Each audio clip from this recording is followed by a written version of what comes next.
Débat, l'honorable député de Rivière-du-Nord. Merci, Madame la Présidente. Voici un pays qui a une histoire. On a souvent l'impression, quand on discute de ces choses-là, qu'on discute avec des gens qui ont peu ou pas d'histoire. Le Panama a une très longue histoire. La négation des droits de l'homme aussi, au Panama, a une très longue histoire.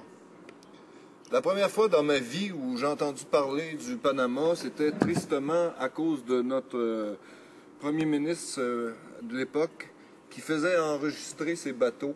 Peut-être vous vous souvenez de ça. Canadian Steamship Line faisait enregistrer ça au Panama pour ne pas payer ses impôts au Canada. C'était ça qu'on avait comme premier ministre. À ce moment-là, je me souviens plus exactement où je travaillais, mais j'avais trouvé ça tellement odieux qu'un premier ministre ose enregistrer ses bateaux au Panama pour ne pas payer d'impôts. Je me dis, qu'est-ce qui se passe dans ce pays-là? On n'a pas de réciprocité au niveau des impôts. Puis c'est à ce moment-là que j'ai fouillé un peu la question, puis pour m'apercevoir que c'était un paradis fiscal. Que les compagnies qui ne voulaient pas payer leurs impôts ou qui ne voulaient pas trop que les gouvernements s'occupent de leurs affaires allaient s'enregistrer là et ça leur permettait de faire de multiples transactions à l'échelle planétaire sans trop être embêtés par les réglementations et par les lois concernant la finance. Deuxième fois qu'on a entendu parler dans les années récentes du Panama, c'est à cause de Noriega. Évidemment, Noriega qui était au départ un agent de la CIA, qui est devenu éventuellement le dirigeant de ce pays-là, mais non en s'appuyant sur les narcodollars, narcotrafiquants, vente d'armes aux FARC, vente d'armes aux différents mouvements de guérilla à travers le monde. Il a été là, dans ce pays-là, pendant une dizaine d'années, un petit peu plus, pour être ultimement renversé par l'armée américaine, parce que Panama a aussi été envahi par l'armée américaine, par George Bush, plus particulièrement, qui a mis en place des gouvernements plus ou moins fantoches jusqu'à l'arrivée de ce monsieur Martinelli. Bon, pourquoi je parle de monsieur Martinelli? Parce que quand on signe un contrat, on dit que c'est un pays qui signe un contrat avec un autre pays. En réalité, ce sont des individus. Et moi, quand je signe un contrat, je veux savoir avec qui je signe. C'est qui ce monsieur-là? J'ai fait une petite recherche sur monsieur Martinelli. Au moment même où les conservateurs déposaient en cette Chambre le premier projet de loi sur l'accord de libre-échange avec le Panama, ce monsieur Martinelli-là déposait, c'est-à-dire qu'il présentait et adoptait sans débat au Panama la loi 30. Et qu'est-ce que c'est la loi 30? C'est une loi cadre pour favoriser l'investissement étranger au Panama. Alors, je vais parler un peu des articles de cette loi 30-là pour voir quel est ce personnage-là et voir aussi qu'il y a une similitude entre les conservateurs et ce monsieur-là. Et que les mesures que lui a adoptées là, les conservateurs ils aiment ça, ces mesures-là. Alors, la loi 30, elle a été caricaturée comme étant la loi langouste, la loi crevette. Il y a 9 articles là, qui étaient assez problématiques dans cette loi-là. Suspension des travailleurs qui appuient des grèves au sein des établissements du commerce affecté. Ah, voilà une des mesures qu'il y avait dans la loi 30 présentée au même moment où on veut commencer à faire le libre-échange avec le Panama. Une fois les grèves initiées, l'inspection, la direction régionale du travail donnera immédiatement ordre aux autorités de la police de garantir et de protéger les personnes et les propriétés. Donc, abolition du droit de grève au Panama. Ah bon. Je sais que c'est des mesures que vous appréciez de l'autre côté. Suspension des contrats des travailleurs qui déclarent la grève immédiatement. Suspension aussi des cotisations syndicales prélevées à la source. Il n'y aura plus de cotisations syndicales prélevées à la source. Une autre mesure qu'on dirait taillée sur mesure, et excusez la redondance, pour le gouvernement conservateur. Il faut dire que quand Martelly a présenté ce projet de loi-là, il a menti au peuple complètement en disant que ces mesures-là avaient été proposées par l'Organisation internationale du travail. En fait, L'accord qui a été signé avec l'Organisation internationale du travail en 1998 n'a jamais été respecté par le Panama. J'écoutais un de nos confrères de l'autre côté nous sortir la liste des droits qui seraient respectés en fonction de cet accord-là. Le Panama a signé l'accord, mais il n'a jamais respecté le contenu de l'accord. Fait qu'on ne nous sorte pas ça. Sur l'aspect environnemental, il y avait d'autres articles à l'intérieur de cette loi 30-là. Les œuvres de l'État, l'exécutif considère d'intérêt social, sont exemptées des importantes études d'impact. Je ne peux pas m'empêcher de rire en lisant ça, parce que c'est exactement ce qu'on nous a servi cette semaine. Sont exemptés d'études d'impact. L'exploitation minière à ciel ouvert dans des régions, dans des zones qualifiées de réserve écologique de l'humanité, seront dorénavant, à partir de la loi 30, qui a été présentée en même temps qu'on a voulu commencer à négocier avec eux autres le libre-échange, il n'y aura plus d'études d'impact au Panama sur les projets environnementaux. Une autre mesure qui doit plaire énormément à nos amis conservateurs. Mon Dieu. En matière de violation de droits de l'homme, l'ultime, je dirais, sacrilège de cette loi-là, qui a mis le feu aux poudres au Panama, mais je vais en parler tantôt, en matière de violation des droits de l'homme, l'impunité est offerte aux membres de la police nationale. Avec cette loi-là, selon l'article 27, je vais vous le lire. Quand un membre de la force publique sera dénoncé, sera l'objet d'une plainte qui sera imputé ou accusé d'avoir commis un délit présumé durant son service ou lors de l'accomplissement de son devoir pour motif de l'utilisation excessive ou injustifiée de la force, l'arrestation préventive ne sera ni ordonnée ni décrétée, c'est-à-dire ils ne seront pas arrêtés, ces policiers-là qui auraient utilisé de la force, et ils ne seront pas suspendus jusqu'à ce temps que le tribunal ait pris une décision. Voilà une autre mesure avilisant le fait qu'on enlève le droit de grève, on suspend les cotisations syndicales.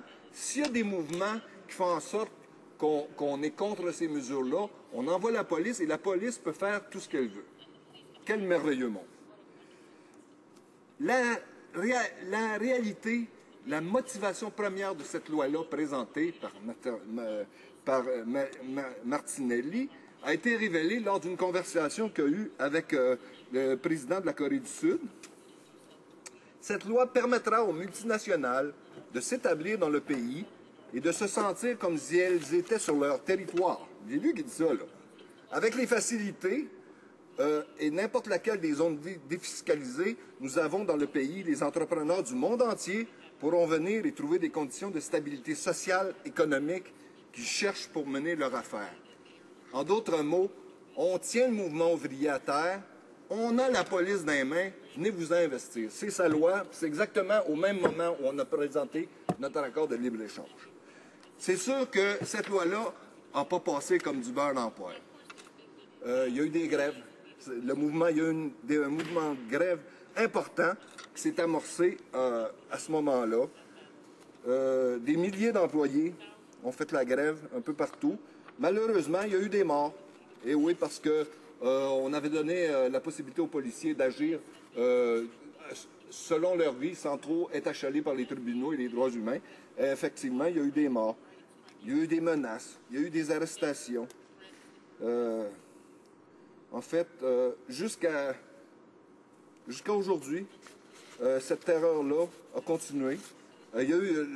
Martinelli a reculé sur certains aspects de sa loi, mais reste que le fond de sa loi et l'objectif de sa loi était de permettre justement aux capitaux étrangers de faire main basse sur l'ensemble du Panama. Un des aspects importants qui nous concerne ici au Canada, c'est la présence des entreprises canadiennes au Panama. Et effectivement, pour l'instant, il y a des litiges importants entre 3 minières canadiennes et les territoires ancestraux d'une partie du Panama.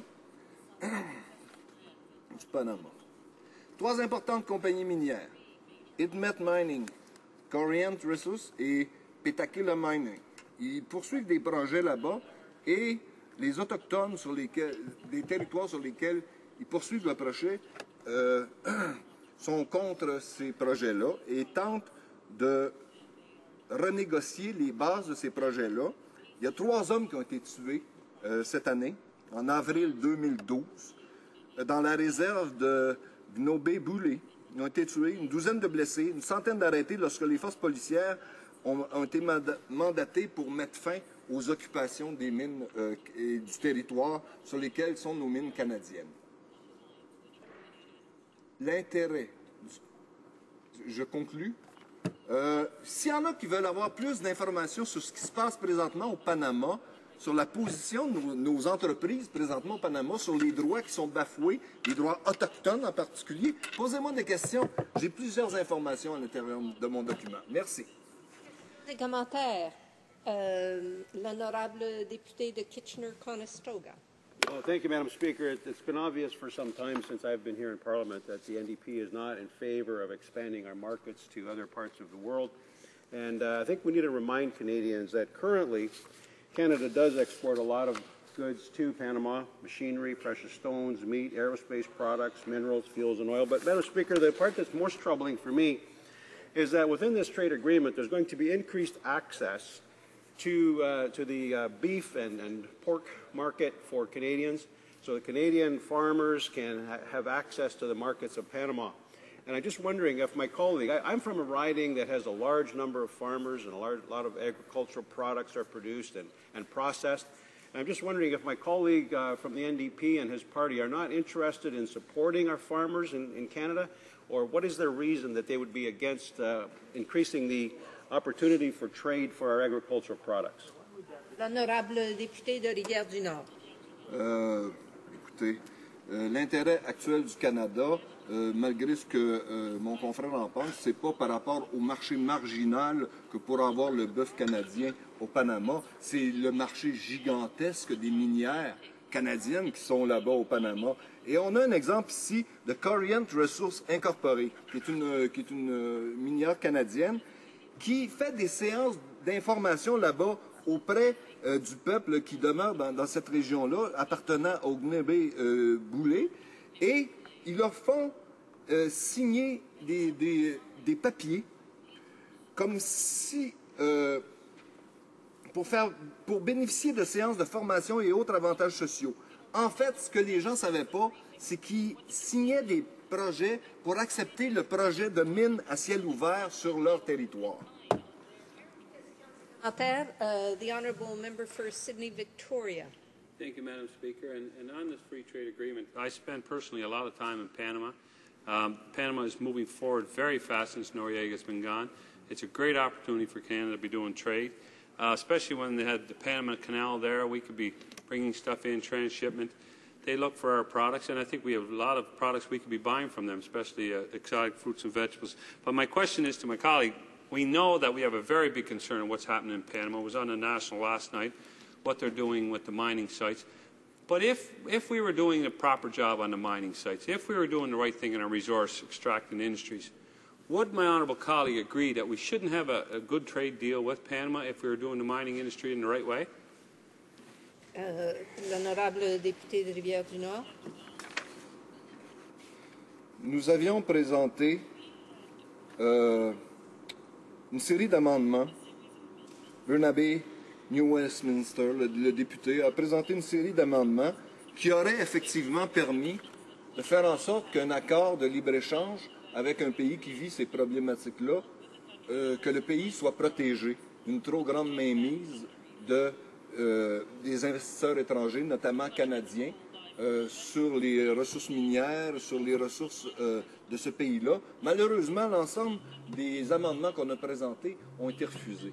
Fait que, à partir de ce moment-là, on pense vraiment que le projet de loi est inadmissible et que ce n'est pas un projet de loi qui va faire en sorte à la fois que les gens du Panama sortent gagnants et qui va redorer le blason du tout de l'économie canadienne. Au contraire, ça va nous nuire au niveau international, au niveau de l'image. Okay. Alors, questions et commentaires. Une très brève dernière question. L'honorable député d'Abitibi, Abitibi, Nunavik, EU. On a compris. Abitibi, Bay James, Nunavik. Ah, j'ai oublié Bay James là-dedans.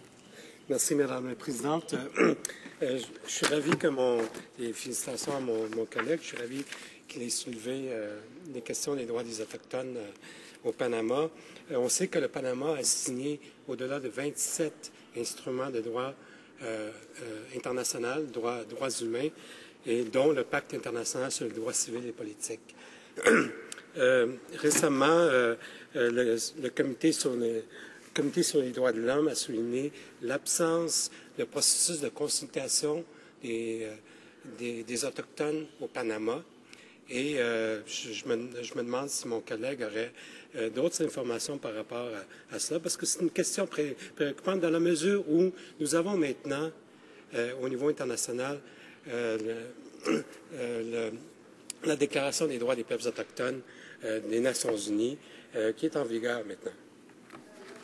Député de Rivière-du-Nord, une réponse de 30 secondes. Merci, mon cher collègue, de cette question.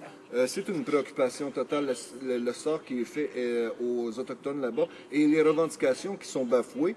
Je prendrais une autre minière, Inmet Mining, qui est en train de développer un projet dans une zone qui est considérée comme une zone de biodiversité planétaire et sans consultation, sans droit de regard. Ils sont laissés libres de faire ce qu'ils veulent sur ce territoire-là. La seule opposition vient justement des gens qui ont des titres ancestraux sur ces territoires-là. Debate, the honourable member for Niagara.